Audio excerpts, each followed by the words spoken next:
안녕하세요. 저는 40대 평범한 여자입니다.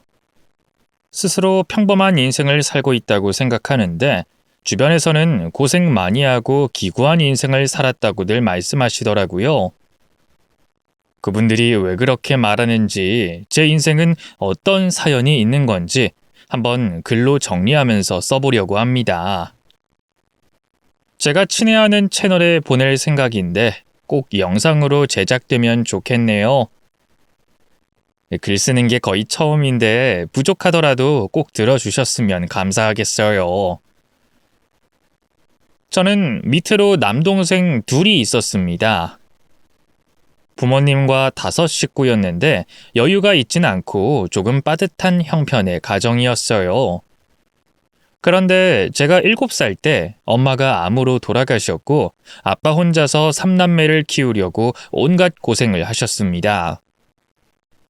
저는 눈치껏 할 수 있는 일을 하면서 지내려고 했는데 너무 어린 나이라 동생들 보살피는 것 말고는 아무것도 못했어요. 엄마 없이 1년을 살았는데 빈자리가 너무 컸고 생각이 많이 나서 식구들 모두 힘들어했어요. 아빠는 그런 저희 집안에 새엄마를 데려왔어요. 처음엔 낯설고 불편했는데 일주일 동안 진심으로 대해주는 새엄마를 보며 저와 남동생들은 바로 마음을 열었습니다. 그리고 새엄마가 데리고 온 의붓동생도 성격이 쾌활하고 착해서 금세 친해졌어요. 의붓동생은 뇌성마비여서 다리를 절고 몸이 불편했습니다. 딱하고 안 됐다는 생각을 했다가도 밝은 모습을 보고 괜히 동정심을 가진 것 같아 똑같은 동생으로 대해줬어요. 그렇게 3남매에서 4남매로 바뀌게 됐죠. 새엄마와 의붓동생이 찾아와서 새로운 가정을 이루고 9년의 세월을 즐겁고도 화목하게 잘 보냈어요. 저는 고등학생이었고 밑으로 동생들은 초등학생들이었죠.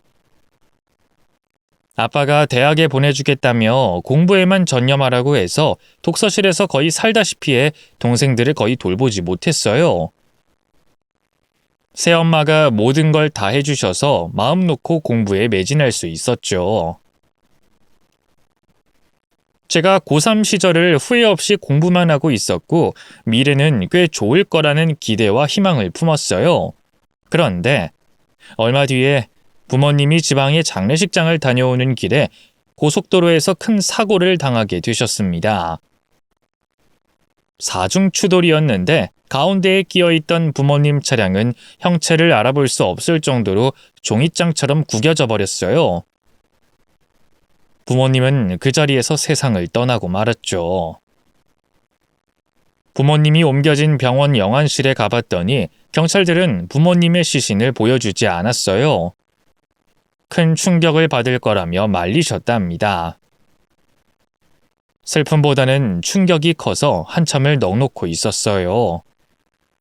어린 동생들에게 뭐라고 전해줘야 할지, 장례식은 어떻게 치를지, 부모님은 진짜로 돌아가신 게 맞는지 믿을 수도 없었고 머리만 복잡했답니다.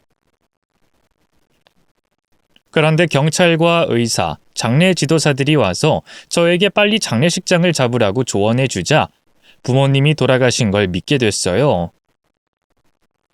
결국 장례식장에 영정 사진을 올리고 나서야 집으로 달려가 동생들을 데리고 왔답니다.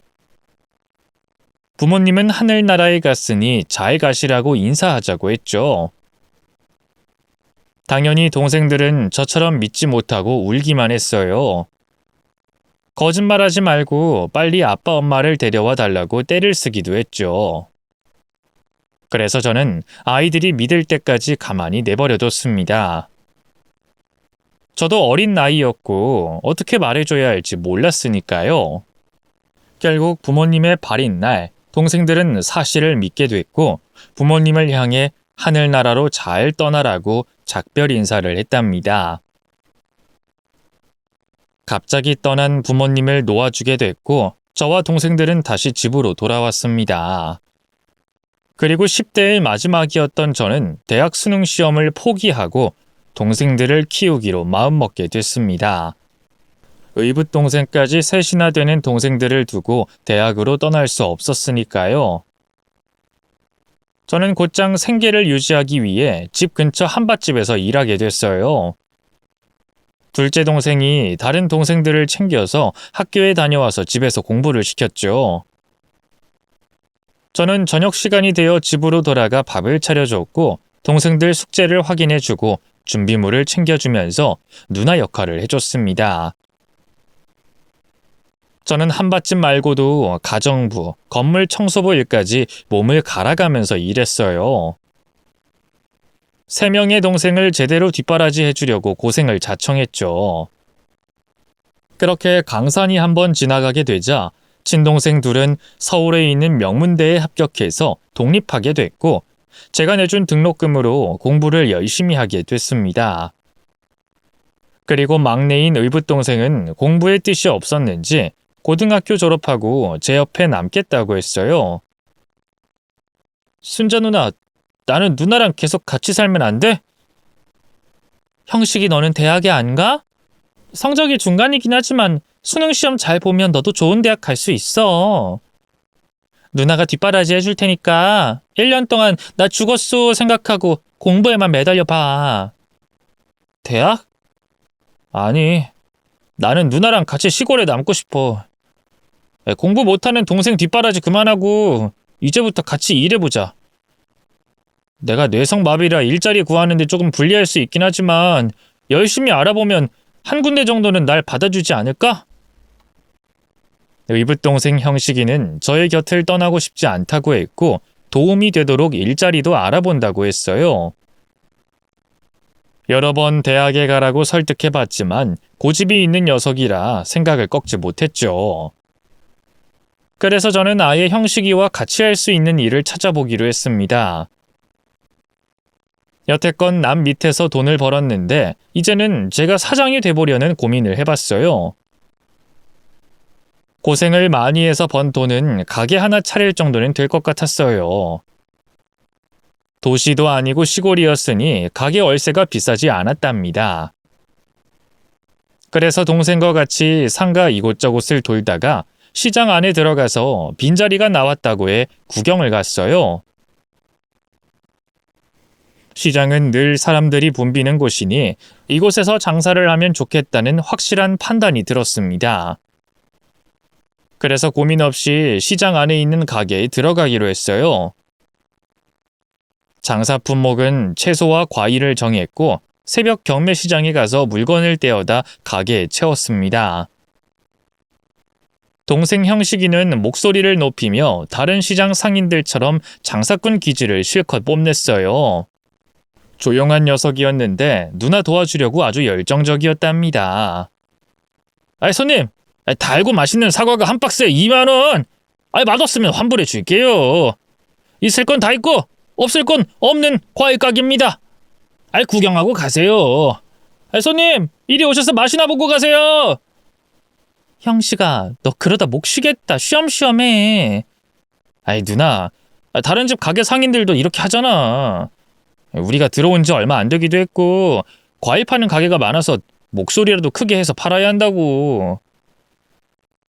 그래, 그럼 실컷 찔러라. 오늘 떼온 과일 싹 다 팔아버리자고. 그럼 누나도 목을 좀 풀어볼까나?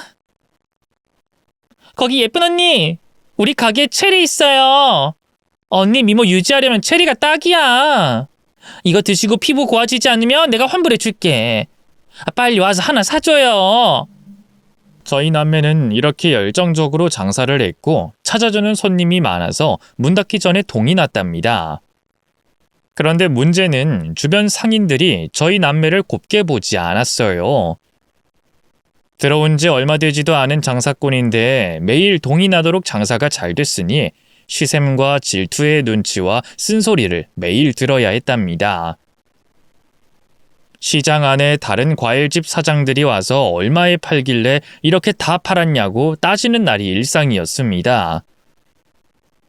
저희는 약속했던 가격 그대로 팔았다고 했는데 더 싸게 팔지 않고서야 동이 날 리가 없다며 시비를 걸곤 했죠. 이 아가씨야, 아니 어떻게 장사를 했길래 우리 가게엔 손님이 하나도 없고 다 여기로 오는 건데? 무슨 수를 쓴 게 분명한 것 같아. 아가씨 손님들한테 가랑이라도 벌리는 거야? 뭐라고요? 사장님 말 조심하세요. 사장님이 장사를 못하는 걸 가지고 왜 우리 탓을 하는 겁니까? 이년 봐라. 상도덕을 하나도 못 배운 모양이네. 야! 니년이 우리 시장에 들어오기 전까지는 나눠먹기식으로 장사가 됐다고. 지금처럼 니년한테 몰아주기식으로 장사가 되지 않았다고. 아, 이제 보니까 대충 알겠네. 니년은 가랑이 벌려주고 니 동생 놈은 뇌성마비 빙신인 걸 보여줘서 동정심 유발한 거구나. 그래서 동정심으로 장사를 한 거야. 내 말이 맞지? 어이 뇌성마비, 넌 내일부터 시장에 나오지 마. 저는 저에게 뭐라고 하는 건 참을 수 있지만 동생을 조롱하는 건 참을 수가 없어 화가 머리 끝까지 올랐습니다. 다른 과일집 사장님에게 꺼지라고 경고를 했음에도 계속 막말과 욕설을 뱉는 걸 보고 안 되겠다 싶었어요. 저는 참외 하나를 잡고 그 사장님의 뺨따구를 날려버렸습니다. 어디서 남의 귀한 동생에게 막말을 해? 이 능력 없어서 당신이 모자라서 장사 못하는 걸 왜 여기 와서 따지는 거야? 아, 이년이 돌았나? 참외로 내 얼굴을 날려? 너 지금 해보자는 거지? 해보자. 당신만 성질 있는 줄 아냐? 당신이 혓바닥을 막 놀려댔으니 벌 받는 거라 생각하고 계속 쳐맞아 봐. 그 사장님이 저희 가게에 있던 수박을 저에게 집어 던졌는데 두 팔로 받아내고 제가 그 사람의 머리통에 집어 던졌어요. 수박은 산산조각이 났고 그 사장님은 시장 바닥에 널브러져서 기절했답니다. 그날 이후 시장 안에서 저희 남매에게 시비 거는 사람은 아무도 없었어요. 저의 성질머리와 힘 좋은 걸 알았으니 아무도 덤벼들지 않았죠. 그래서 장사는 매일 잘 됐고 단골 손님들도 많이 생겨서 돈을 긁어가며 벌 수 있었습니다. 동생 형식이와 함께하니 마음이 든든해서 재밌게 장사를 했어요. 그러던 중 단골 손님 하나가 저에게 마음이 있었는지 과일을 사가면서 쪽지를 내밀더라고요. 이게 뭐예요, 손님? 아, 그거 제 마음입니다. 나중에 혼자 보세요. 그는 과일을 사서 꽁지나게 도망쳤고 저는 한가할 때 쪽지를 펴서 읽어봤습니다. 제가 장사하는 모습을 보며 호감적으로 느꼈고 좋아하는 마음이 생겼다는 고백의 편지였더라고요. 그걸 읽고 나니 가슴이 제멋대로 방망이질을 했답니다. 남자 사귀어본 적이 한 번도 없었던 저는 답장을 써야 하는지 고백을 받아야 하는 건지 고민이 되더라고요. 그런데 이튿날 또 저희 가게를 찾아와 준 남자는 이번엔 꽃 한 송이와 고백의 말을 했답니다. 순자씨, 제 마음을 받아주세요. 오랫동안 순자씨를 마음에 두고 있었습니다. 네? 손님, 사람들이 보잖아요. 그만하고 돌아가세요. 부끄러우시면 얼른 이 꽃과 제 마음을 받아주세요. 저는 고백을 받고 싫거나 거부감이 있진 않았습니다.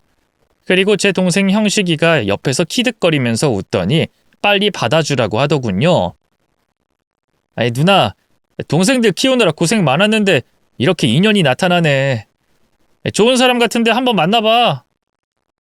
형식이 너 지금 누나 놀리는 거지? 나 진짜 민망하고 부끄럽다. 제 남동생이 보채기도 했고 몰려든 손님들 때문에 일단 꽃을 받았어요.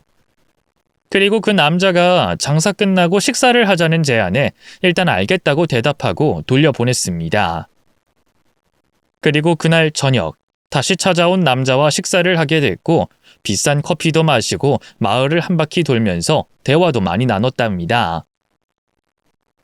남자분이 인물도 좋았는데 성격까지 착했고 직업도 은행원이어서 능력까지 좋은 걸 알게 됐죠.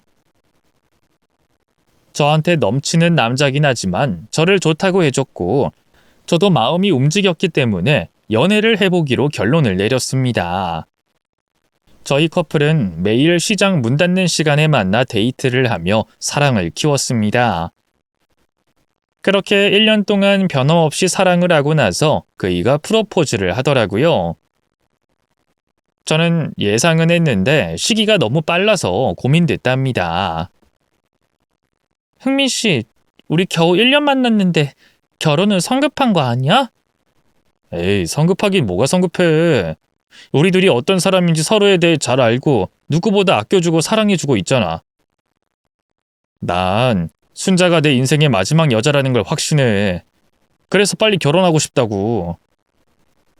그렇게 말해주는 건 고맙긴 한데 자기 어머니가 다른 사람도 아니고 시장 상인 회장님이시잖아. 내가 눈에 차겠어? 아마 반대하실걸? 아들이 좋다는데 반대를 해봤자 얼마나 하겠어. 일단 자기가 내 프로포즈를 받아주면 좋겠어. 아무것도 생각하지 말고 오로지 나만 생각하고 말이야. 저는 그이의 마음이 진심인 걸 알았고 저 또한 그이가 제 인생의 마지막 남자인 걸 깨닫고 있었습니다. 그래서 프로포즈를 받아들였고 그이가 저의 4번째 손가락에 반지를 끼워줬답니다.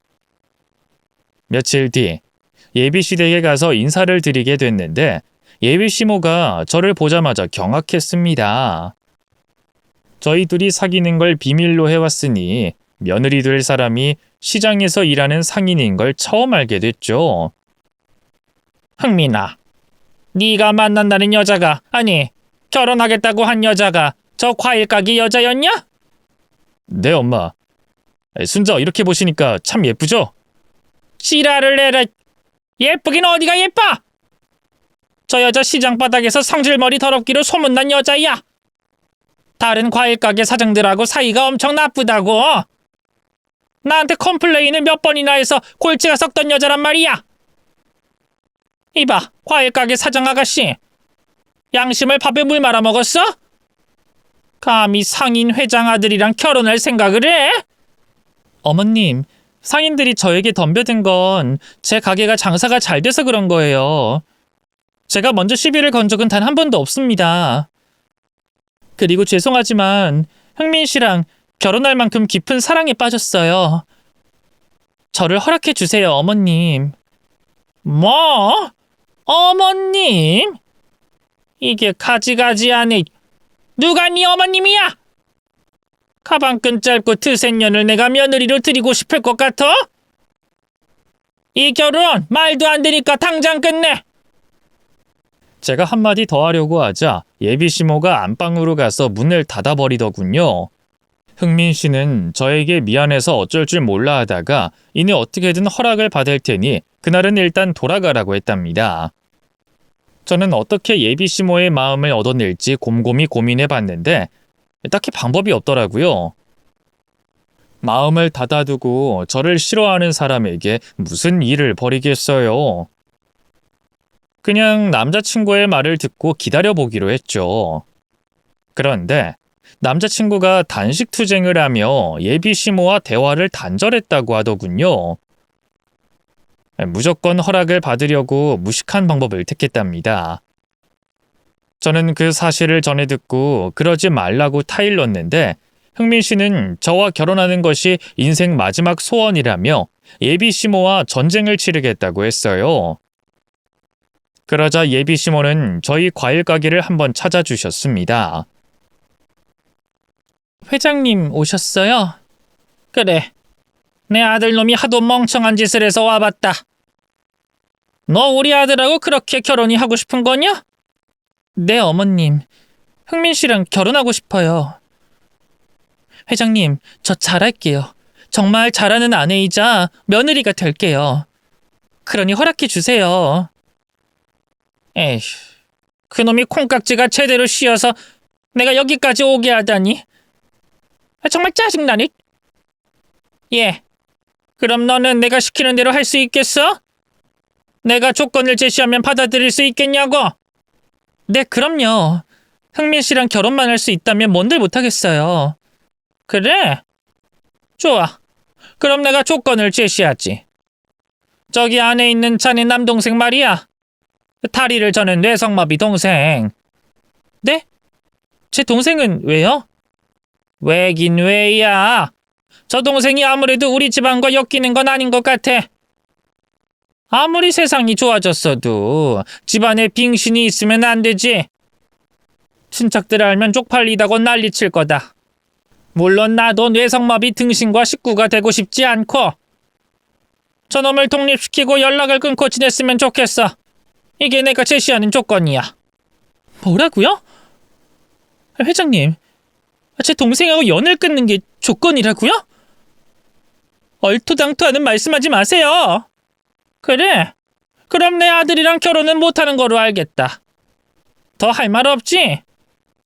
회장님, 너무하시네요.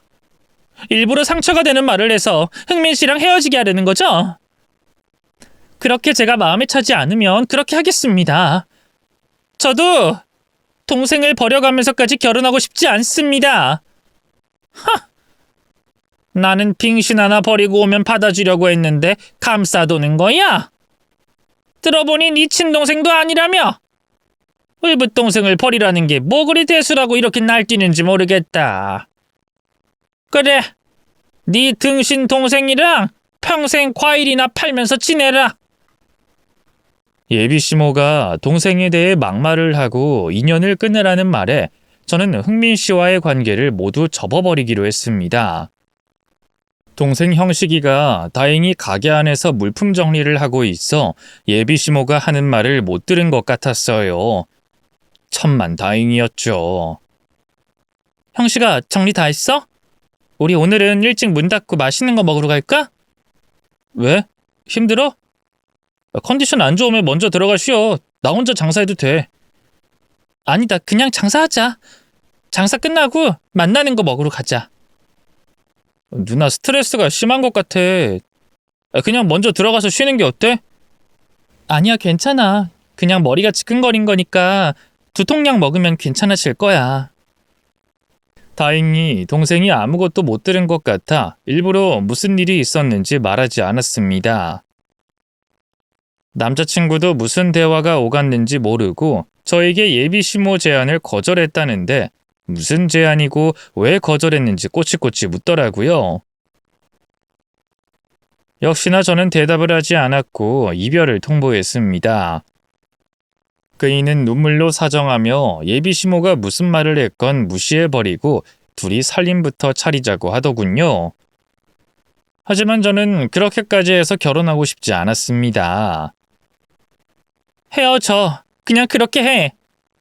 순자야, 내 마음을 그렇게 모르니? 난 너 없으면 아무것도 아니야. 살고 싶은 마음도 없어질 거라고. 죽겠다는 소리를 하려는 거야? 그런 거 나한테 안 통하니까 빨리 다른 여자 구해서 장가갈 생각해. 괜히 나한테 찾아와서 시간 낭비하지 말고. 아니, 무슨 일이 있어도 난 너랑 결혼할 거야. 엄마가 무슨 제안을 했는지 모르겠지만 제안 같은 거 포기하라고 일러주고 너랑 부부가 되고 말 거라고. 남자친구는 끝까지 저를 놓아주지 못하겠다고 말하고 돌아갔습니다. 이에 동생은 저를 안타까운 시선으로 바라봤습니다. 누나, 옳은 결정을 한 거야? 후회하지 않겠어?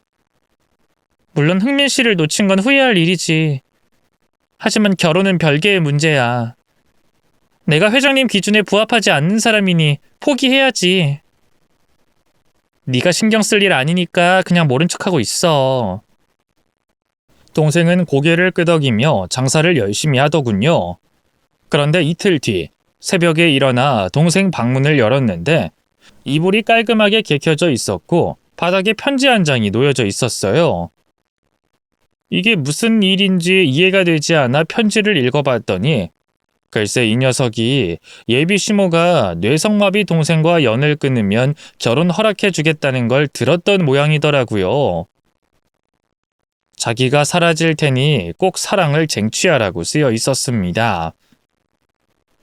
저는 황당하고 기가 막혀서 편지를 찢어버렸고 과일 가게에 나가지 않았답니다. 먼저 동생에게 연락했는데 핸드폰이 꺼져 있었습니다. 어떻게든 찾아야 된다고 마음이 시켜서 바로 경찰서로 달려갔어요. 제 동생이 뇌성마비고 가출한 걸 일러줬더니 위치 추적을 해서 찾아준다고 하더군요. 그런데 핸드폰이 꺼져 있어서 기다려야 한다고 하더군요. 그리고 동생이 갈 만한 장소가 있는지 물었답니다. 저는 곰곰이 생각하다가 이내 한 사람이 떠올랐어요. 남동생이 어릴 적 한 집에 살던 아저씨가 있다고 했어요. 동생의 친부가 돌아가시고 새엄마와 저희 집에 왔을 때도 계속 연락을 주고받았다고 했죠. 저는 그 아저씨의 연락처를 찾으려고 다시 집으로 달려가 동생의 수첩을 찾아냈습니다. 그리고 문자로 연락했더니 그분을 만나러 가겠다는 연락을 받았다네요. 저는 바로 주소를 물어보고 택시를 타고 장거리를 달려갔습니다. 동생의 지인의 집에 도착했더니 남동생이 거기에서 차를 마시고 있었어요. 찾았네. 형식이 너 누나한테 이럴 수 있는 거야? 누나, 여긴 어떻게 알고 온 거야? 누난 여기 오면 안 됐어. 흥민이 형이랑 결혼하려면 내가 사라져야 하는 거 알잖아. 야, 이 멍청하고 어리석은 놈아. 내가 아무리 남자가 좋아도 동생까지 버려가면서 시집을 갈 거라고 생각한 거냐? 누나, 까놓고 말해서 내가 친동생도 아니잖아. 나 때문에 누나 발목 잡히는 거 보고 싶지 않아. 난 누나한테 집만 되는 존재니까 여기까지 하자. 날 보내줘. 여기 계시는 아저씨가 일자리랑 지낼 원룸도 마련해 주시겠다고 했어. 네가 왜 남한테 신세를 지는데? 누나가 멀쩡하게 있는데 왜 다른 사람한테 도움을 받냐고? 당장 나와. 누나는 흥민 씨랑 결혼 안 해. 네가 아니어도 그 회장님 며느리가 되기 싫단 말이야. 제가 확실하게 마음을 전달하자 동생은 고개를 숙이고 미안하다는 말만 연신했습니다. 뇌성마비인 자신에게 헌신한 제가 불쌍하고 앞길까지 막는 것 같아 미안하고 면목이 없다고 사과를 했죠. 저는 동생이 정신 차릴 수 있게 따귀 한 대를 날려줬습니다. 야, 이제 정신이 좀 드냐? 한 대 더 갈겨줘? 누나, 내가 어리석었어. 맞아, 누나한테 받기만 했는데 도망 나온 건 멍청한 짓이야. 가서 내가 누나한테 받은 거 100배 이상으로 돌려줄게. 이제야 말이 통하네. 어서 짐 챙겨. 동생이 짐을 챙기는 동안 동생을 받아주기로 한 지인 어른한테 감사와 사과의 말씀을 전했습니다. 어른은 너그러이 봐주시며 언제 한번 저희가 일하는 시장에 도와주시겠다고 하셨네요. 그렇게 가출한 동생을 데리고 와서 다시 일상을 보내는 데는 딱 하루가 걸렸어요. 동생과 하루 푹 쉬고 새벽 시장에 나가서 과일을 떼어 일터로 돌아갔죠. 그런데 저희 남매의 일이 시장 바닥에 소문이 쫙 퍼져나갔습니다. 시장 상인 회장이 예비 시모가 뇌성마비 동생을 버리고 오면 결혼시켜주겠다는 말이 시장 내 모든 상인들과 손님들 귀에까지 들어간 거죠. 저는 누구에게도 말하지 않았는데 소문이 퍼져나간 것입니다. 이를 알게 된 회장님이 저희 과일 가게에 찾아오셨습니다. 야, 순자 너! 시장 바닥에 소문 다 내고 다닌 거냐? 네? 무슨 소문이요? 몰라서 모르? 내가 네 등신 동생 버리고 시집 오라고 한 거 여기저기 일러 바쳤냐고? 사람들이 나만 보면 온통 그 얘기만 하고 있어? 전 누구에게도 그런 말 한 적 없어요. 제가 왜 그런 소문을 퍼뜨리겠어요? 네가 아니면 누가 소문을 내겠어?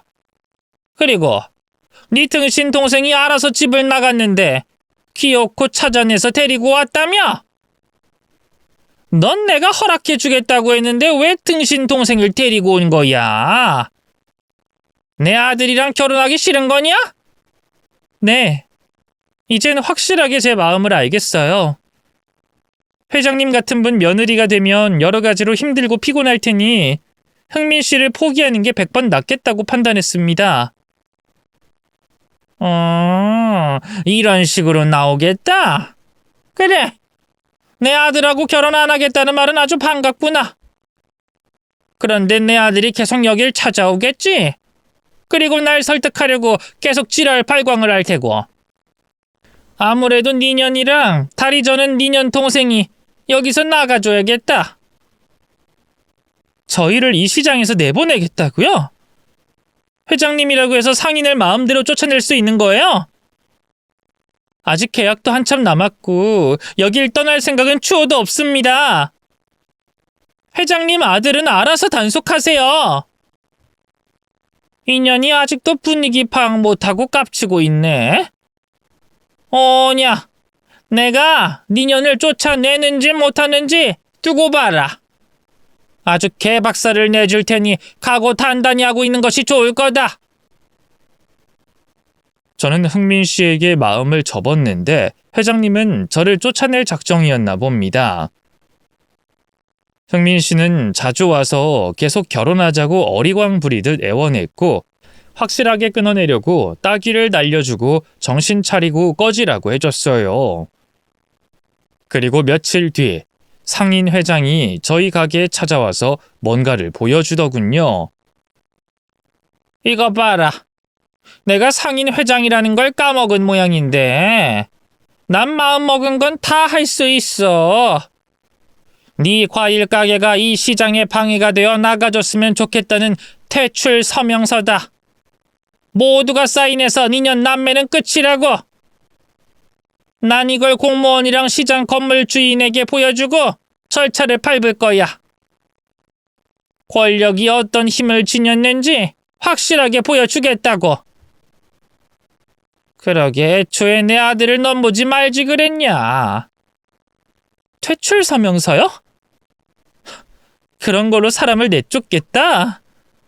정말 회장님답네요. 내가 무슨 죄를 지었다고 이렇게까지 하시는 건데요? 몰라서 묻냐? 내 아들 눈에서 멀어지라고 널 내치는 거야. 곧 쫓겨날 몸이니 가게 정리 잘 해두는 게 좋을 거다. 아니요. 저는 죽어도 가게 못 뺍니다.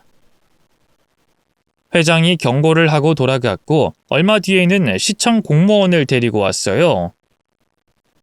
시장 상인들 사이에서 문제가 크다면서 저를 가리켰죠.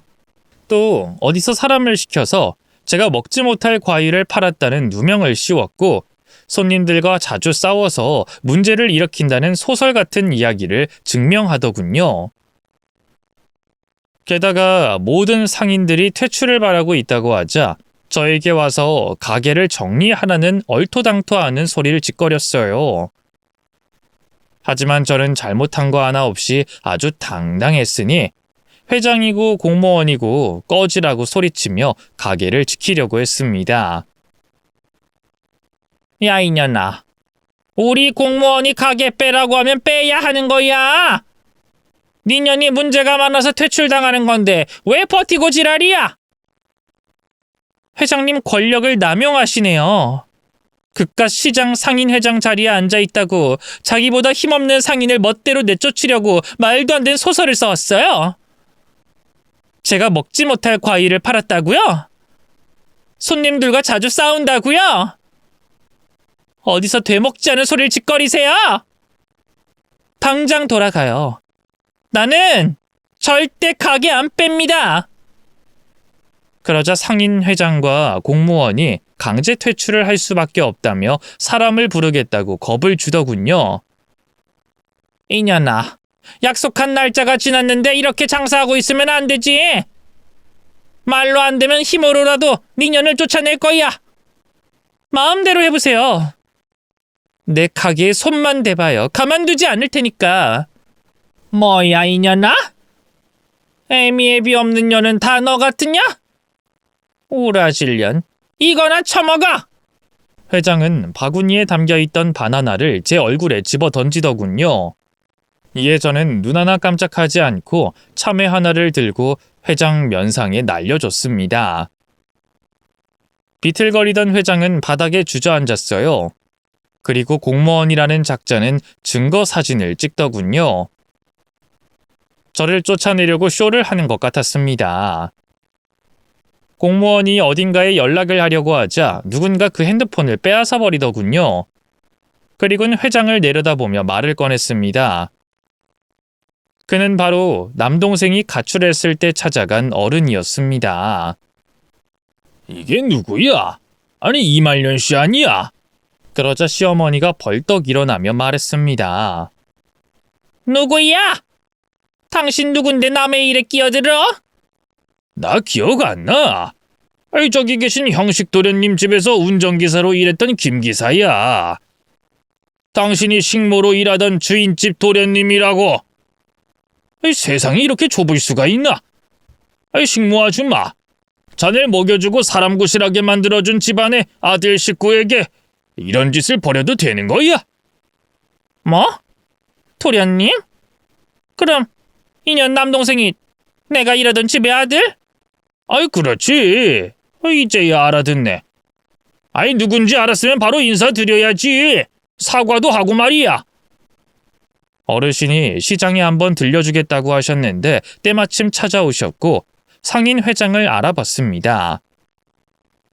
남동생이 저희 집에 오기 전에 부잣집 아들이었는데 거기에서 식모질을 하던 아줌마였답니다.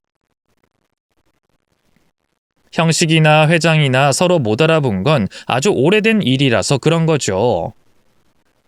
이 모든 걸 알면서도 회장은 목소리를 높였습니다. 이 운짱 새끼가 어디서 훈계질이야? 옛날에나 식모였지. 지금은 내가 이 전통시장의 상인 회장이야. 아이고, 식모 아줌마가 많이 컸네. 그래서 갑질하고 있던 거야. 잘못한 거 하나 없는 사람을 가게에서 내쫓겠다고. 말년 아줌마. 이러면 곤란하지. 우리가 도련님 아버지가 돌아가시기 전에 독립자금 받은 거 기억이 안 나나? 그 돈 덕분에 나나 아줌마나 지금 먹고 사는 거야. 이 운짱 새끼가 그래도 주둥아리를 놀리네? 야, 나는 그 주인 새끼 때문에 이렇게 사는 거 아니거든? 내가 뼈 빠지게 일해서 성공한 거란 말이야. 아무튼 은혜 받은 거 생각해서 이 가게는 내버려 두지. 형식이랑 순자 가만히 내버려 둬. 이건 부탁이 아니라 경고야. 말년 아줌마가 무슨 짓을 하면 나도 제스처를 취할 수밖에 없어. 아이씨고, 운전이나 하던 놈이 돈 좀 벌었나 봐? 양복 입고 와서 날 겁주면 포기할 줄 알았냐? 이 운짱놈아? 아나, 떡이다.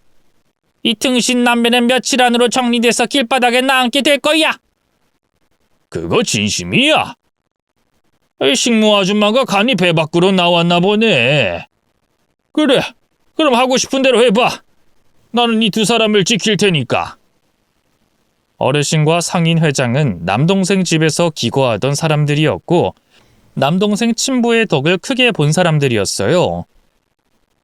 한쪽은 저희를 지켜주겠다 하고 다른 한쪽은 못 잡아먹어 안달이었는데 어떻게 될지는 두고 봐야 할 일이었죠. 운전기사님은 지금 크게 사업을 하고 계셨고 저와 동생을 충분히 도와주실 수 있다고 자신하셨어요. 당당하게 돌아간 상인 회장은 정확히 일주일 만에 저희 가게로 찾아오셨습니다. 순자야, 그리고 도련님, 내가 미안해요. 잘못했습니다. 회장님, 지금 뭐 하시는 거예요? 무릎은 왜 꿇고 그래요? 순자야, 그 운전기사 아들이 검사라고 그러더구나. 시장에서 나에 대한 조사를 한 모양이야.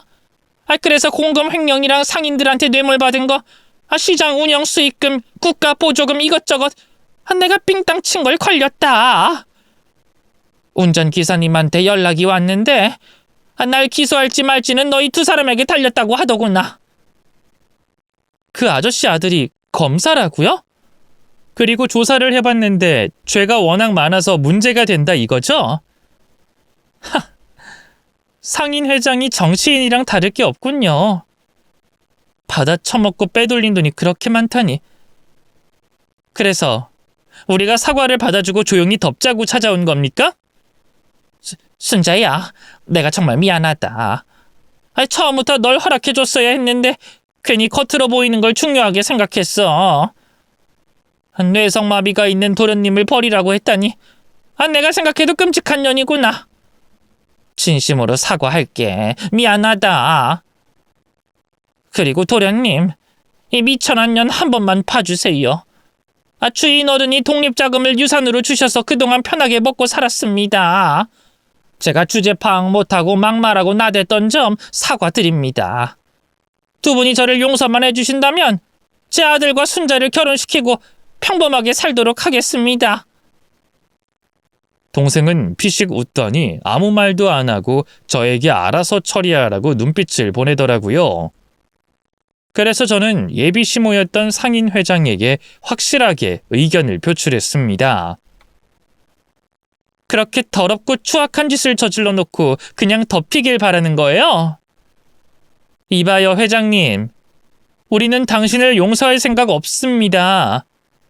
특히 내 동생에게 함부로 말했던 거 절대 용서할 수 없다고요. 순자야, 그러지 말고 이성적으로 생각해라. 너도 아직 내 아들 좋아하잖아. 둘이 결혼하면 분명 잘 살 거라고. 운전기사님한테 날 가만히 두라고 하고 네가 내 며느리로 들어와라. 그리고 도련님도 같이 지내자. 내가 예전처럼 도련님으로 모실 테니까 그렇게 하자고. 아니요. 우린 당신과 한 식구 될 일 없습니다. 흥민 씨가 아무리 좋은 사람이어도 당신 같은 사람을 시어머니로 둘 수 없어요. 그럼 내 아들하고 결혼해서 도련님과 셋이 떠나. 그리고 날 기소하지 않게 하고 계속 상인 회장으로 살게 해줘. 내가 바라는 건 내 자리 하나뿐이야. 여기까지 올라오려고 얼마나 아등바등 힘들게 살아왔는지 알아? 제발 부탁이다, 순자야. 도련님. 여기서 고생 안 하고 산 사람이 있을까요? 다들 기를 쓰고 인생 살고 있어요. 당신만 특별하지 않다고요. 나는 당신 아들과 결혼할 마음 없고 운전기사님 아들에게 기소하라고 일러줄 겁니다. 용건 끝났으니 당장 돌아가세요. 그러자 상인 회장이 눈시울을 붉히며 우는 소리를 내더군요. 제발 이러지 마라.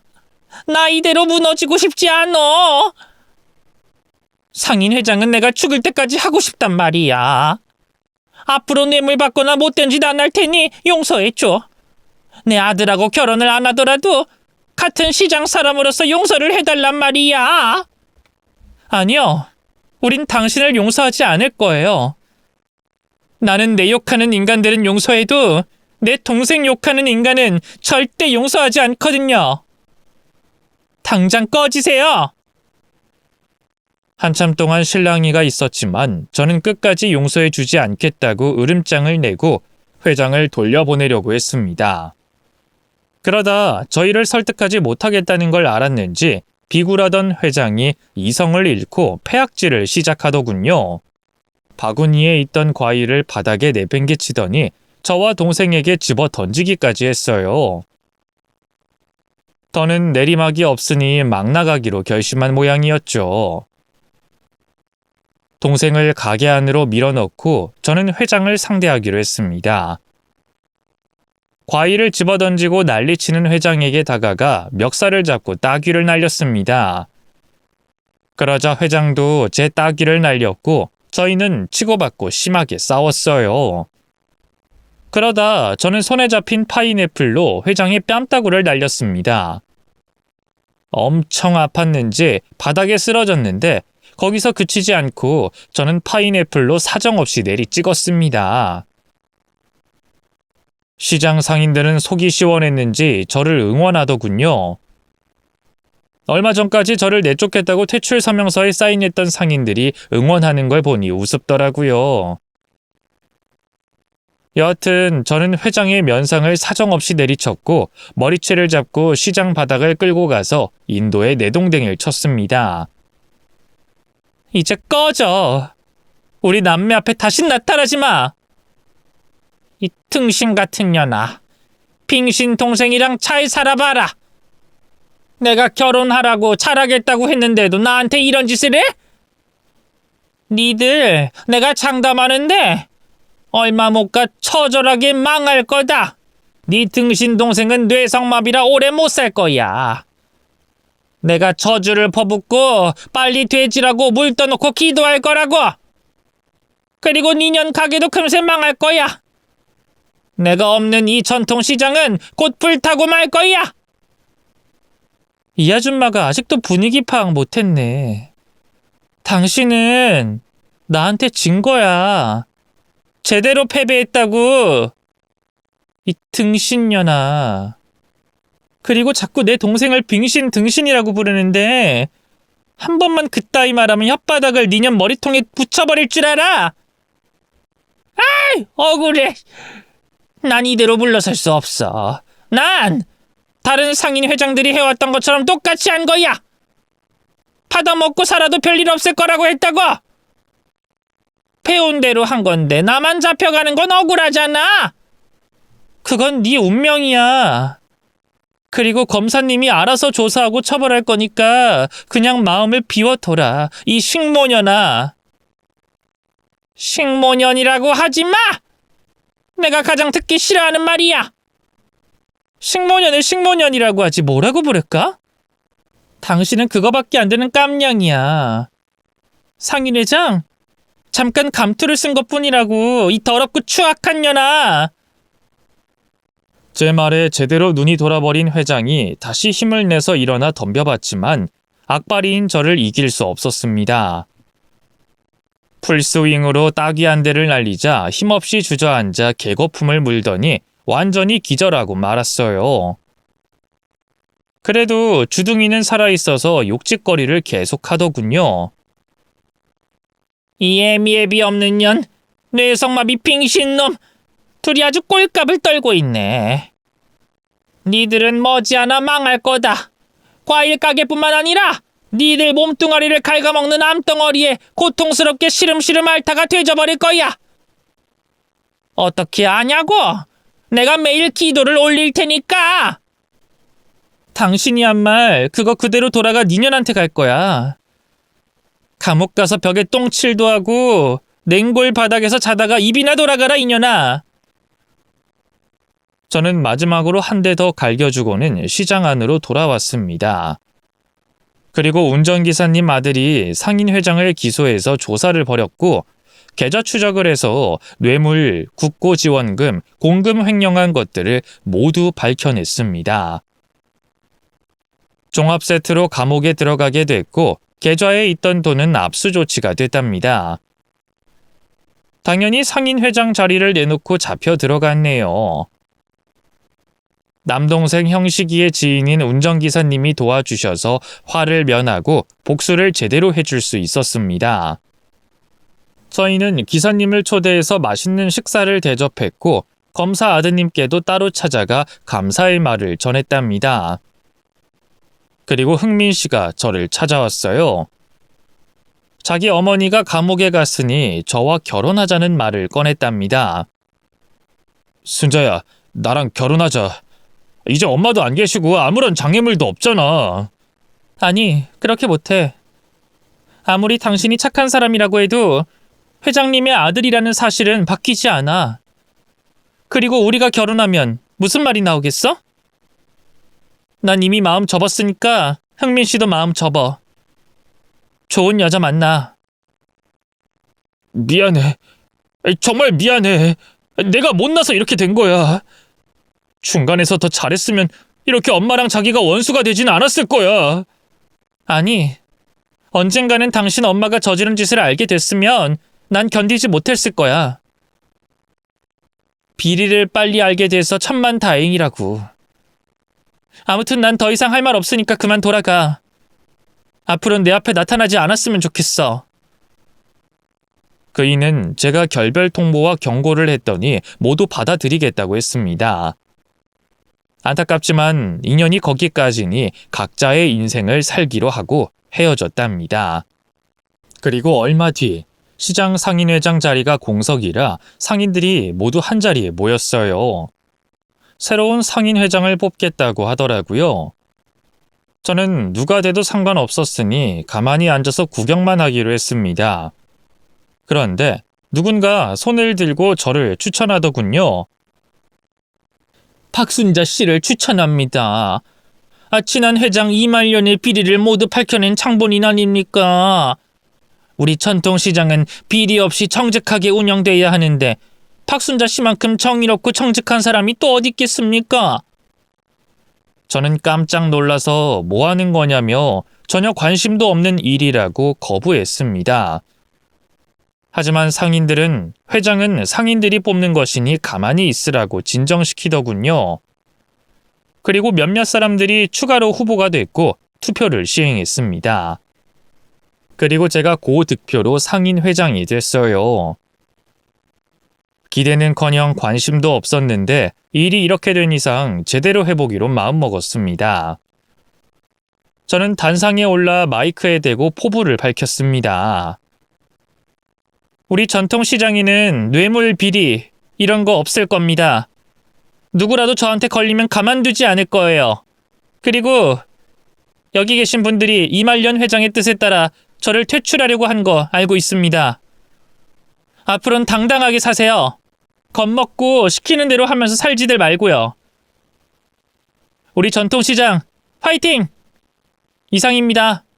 저는 큰 소리로 외치고 단상에서 내려왔고 쏟아지는 박수갈채에 고개를 숙여 인사했습니다. 제 동생 형식이는 자랑스럽다며 저를 안아줬습니다. 누나는 잘 해낼 거야. 이게 다 네 덕이야. 그 운전기사님 아니었으면 우린 쫓겨나서 다른 일 하고 있었을 거야. 우리 아버지가 착하게 사셔서 그런 덕을 본 거지. 누나 또한 착한 사람이어서 많은 덕을 본 거고. 상인들이 퇴출 사인하고 이말년 회장 편을 들었다고 해서 너무 미워하지 마. 다들 밥줄이 달려서 그런 거니까 이해해 주자고. 아무튼 축하해요, 상인 회장님. 앞으로도 이 동생이 열심히 일하게 해주세요.